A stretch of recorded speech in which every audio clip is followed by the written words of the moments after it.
जी। आनंद कुमार गुप्ता जी। राधा राधा जी। गुरुदेव, आपके चरणों में कोटि कोटि प्रणाम।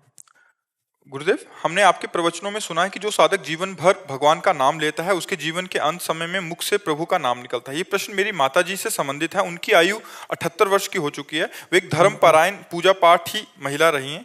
महाराज जी कह रहे हैं कि उन्होंने सारे ग्रंथों का और धामों का यात्रा किया, ये पाठ किया, वो पाठ किया। महाराज जी अब कह रहे हैं कि अभी उनकी उम्र 78 वर्ष हो गई है, बट उनसे अभी कुछ नहीं बन पा रहा। महाराज जी वो अगर हम पूछते भी हैं कि आप क्यों नहीं कर रहे, महाराज जी इस समय में उनका सब कुछ छूट गया। महाराज जी पूरी उम्र भर तो किया, बट इस समय हाँ उनकी क्या देखो, गति होगी?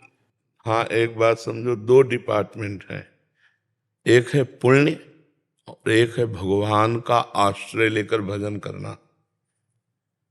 पुण्य आदि की भावना से तीर्थों में जाना, धर्म भावना से पाठ कर लेना, दान पुण्य कर लेना, जल चढ़ा देना, आरती पूजा एक धर्म है। लेकिन आर्त भाव से भगवान की शरण होकर उनका भजन करना, अगर वो किए होती तो इस समय गाढ़ अवस्था भजन की होती। भगवान के सिवा कुछ नहीं। हम सुबह खड़े होते हैं, उनको जानते हैं, 85 वर्ष की होंगी, रोज दर्शन करने आती। जब 2 बजे रात के आते हैं ना, तो हम खड़े होकर उनको प्रणाम करते हैं, रुक करके उनको प्रणाम। हर समय नाम चल रहा है, 85 वर्ष के। तो क्या हुआ, हम लोग दान पुण्य इनको या पाठ आदि को या तीर्थ अवगाहन को हम ऐसा मान लेते हैं कि भगवान की बहुत बड़ी भक्ति है। प्राय लोग, अरे बड़े भगत हैं, रोज गंगा नहाने जाते हैं, बड़े भगत हैं, बद्री नारायण होया है। एक गांव की बात, बद्री नारायण गए लेकिन हृदय से कभी नारायण की शरण नहीं हुए, तो उनका शुभ कर्म बनेगा ना कि भजन बनेगा। शुभ कर्म और भजन में अंतर है। फावड़ा चलाना भी भजन हो जाएगा, व्यापार करना भी भजन हो जाएगा, जब हम भगवान की शरण में होकर अंदर से, और हम निरंतर भगवान के नाम में डूबे हैं। तो वो अभ्यास कहाँ जाएगा? इसी समय के लिए तो है कि मानो हमारी ऐसी स्थिति आ गई कि हम मूर्छा में हो गए, या मृत्यु जनित कष्ट, बहुत दुख है बीमारी में, अब बुद्धि उसमें शिथिल हो रही, तो उसमें नाम चलेगा, क्योंकि जीवन भर नाम जप किया है तो नाम चलेगा। अब जैसे इस तरह के भागवतिक कार्य हैं, इन कार्यों से अगला जन्म मिलेगा और फिर शुद्ध भक्ति का संस्कार आएगा, तब वो भगवान की प्राप्ति होती है। या अंतिम समय कोई याद दिला दे कि राम राम कहो, राधा राधा कहो, और वो कह भी नहीं पा रहे लेकिन कान में सुनाई दे रहा, तो काम बन जाएगा। अभी आपके ऊपर है। नहीं गुरुजी, हम तो पूरा प्रयास कर रहे हैं, लेकिन अभी उनका ये 6 महीने से ऐसा हुआ है। देखो, अनंत जन्मों के संस्कार भगवान केवल टीवी देखती हैं वो, बहुत बिगड़ गया मामला। वो केवल पुण्य आदि था, वो भगवान की शरणागति नहीं था। अब सोचो, टीवी देखने का मन बुढ़ापे में, अरे जाना है भैया भगवान के यहाँ जाना, तो प्रपंच झूठा, झूठे पे झूठा। टीवी क्या है? झूठे पे झूठा नौटंकी नाटक है कि नहीं है? मतलब फिल्म है, सीरियल है, एकदम झूठा, प्योर झूठा, झूठे पे झूठा। हाँ, तो हम फिर हमें लगता है कि बुद्धि जो है विपरीत दिशा को जा रही। अब हमारे लिए क्या कर्तव्य उनको रहा? कर्तव्य तो यही कि जैसे उनको किस तरह से समझा के लाए कि अब भगवान से प्रार्थना कीजिए। आप ज्यादा समझाओगे तो आपको डांट सकते हैं। हम बहू बेटे हैं उनकी। हाँ, तो डांट भी सकते हैं ना कि तो ज्यादा हमको उनने ही हमको मार्ग दिखाया। हाँ। पूजा पाठ, ये विग्रह पूजन। आपको बताएं, हम लोग बाहरी को भक्ति मान लेते हैं। भक्ति एक अंदर का विषय है। बाहरी क्रिया कुछ ना हो भक्ति जनित, और अंदर से आपका नाम चल रहा है तो आप महान भक्त हैं। बाहरी क्रियाएं हो रही, भजन नहीं। तो इसीलिए भगवान ने एकादश स्कंद में कहा, भागवत में, व्रतांसी यज्ञ छंदांसी तीर्था नियमा यमा यथा वरुंधेत सत्संगा सर्वसंगोपहो हिमाम। मैं व्रत से, तीर्थ यातन से, यज्ञ से, वेदाध्ययन से, गृहस्थी के पुण्य धर्म का, इनसे बस में नहीं होता। अगर मुझे कोई प्राप्त करना चाहता तो मेरे भगवत प्रेमी महात्माओं का संग करे, जिससे सर्व संगों का त्याग होकर मेरा अखंड स्मरण प्राप्त हो।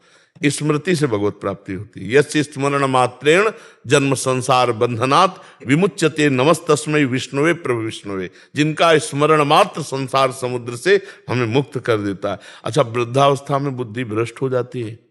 अगर सही भजन हुआ तो उस समय करेक्ट रहेगी, नहीं भ्रष्ट हो जाती है।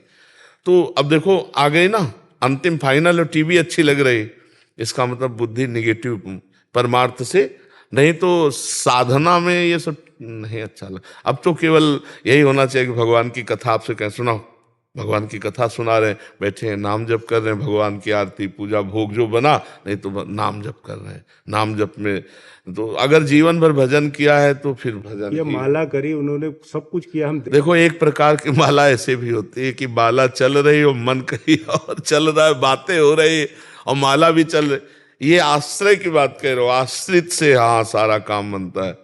जब शुरू से भजन किया जाता है तो उसका एक प्रकाश हो जाता है।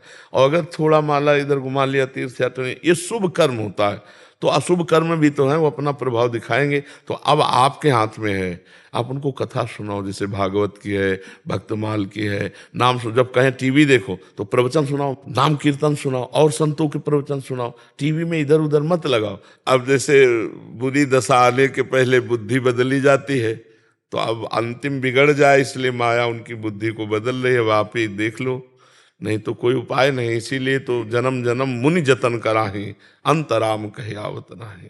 गुरुदेव हमारी एक इच्छा है कि उनके लिए भागवत पाठ करा लें क्या? हाँ जिंदा है अभी तो करवा लो, और अच्छा रहेगा। बिल्कुल बिल्कुल बिल्कुल, बहुत सुंदर बहुत सुंदर बहुत सुंदर। के अंदर ही, घर के अंदर ही घर के अंदर। हाँ वो संस्कृत वाला पाठ करवाओ, मूल संस्कृत। नहीं वो तो बहुत बड़ा प्रोग्राम है, वो बाहरी लोग, हाँ अपने उनके कल्याण के लिए उनके कान में शब्द पढ़ते रहे। ऐसी जगह पंडित को बैठा दो और दीपक जलाकर कलश आदि का, और फिर पूजन करवा के भागवत का 7 दिन पाठ करवा दो, 7 दिन। ऐसे तो उन्होंने जीवन में भागवत कम से कम 50 बार। हाँ देखो, हम यही बात कहते हैं कि हृदय समर्पित कहाँ है, क्या हृदय समर्पित ऐसा कर सकता है इस समय? इसके तो आंसुओं से कपोल भींगे हुए, और कि प्रभु बस मैं आ रही हूँ, आपके लायक है, रात दिन प्रभु का चिंतन, रात दिन भजन।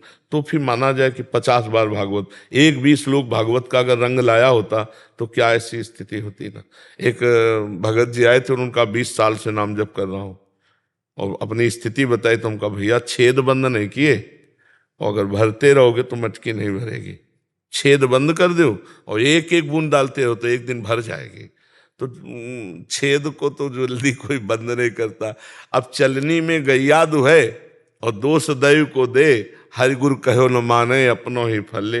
अभी शुद्ध मार्ग का अनुसरण नहीं हुआ, नहीं तो इस समय कैसे भय लग जाता कि एक क्षण भी भगवान का विस्मरण नहीं होना चाहिए, कभी भी शरीर छूट सकता है। अब विषयों से राग, इस समय तो स्वाभाविक वैराग्य हो जाता है, वृद्धावस्था है। अब टीवी और ये सब, मतलब मुझे लगता है थोड़ा भगवान से प्रार्थना करो कि उनकी बुद्धि शुद्ध हो।